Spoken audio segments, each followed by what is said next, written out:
நண்பர்களே, இந்த ஒரு குரங்கு மது குடிக்கும் மோசமான பழக்கம் கொண்டது.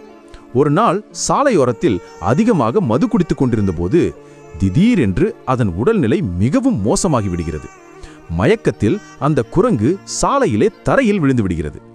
அதை பார்த்து அந்த வழியாக வந்த ஒரு நல்ல மனம் கொண்ட மனிதர் பயந்து போய் உடனே ஆம்புலன்ஸை அழைக்கிறார். சில நிமிடங்களில் ஆம்புலன்ஸ் சைரன் சத்தத்துடன் அங்கே வந்து நிற்கிறது. ஆம்புலன்ஸிலிருந்து ஒரு டாக்டர் இறங்கி அந்த குரங்கை கவனமாக தூக்கி உடனே மருத்துவமனைக்கு கொண்டு செல்கிறார். மருத்துவமனையில் பரிசோதனை செய்தபோது மது குடித்ததன் காரணமாக அந்த குரங்கின் நுரையீரல் மிகவும் பாதிக்கப்பட்டிருப்பதை டாக்டர் கண்டுபிடிக்கிறார். நேரம் வீணாக்காமல் டாக்டர் உடனே அவசர ஆபரேஷன் செய்கிறார். சில நாட்களுக்கு பிறகு அந்த குரங்கு மெதுவாக மீண்டும் நன்றாகி வருகிறது.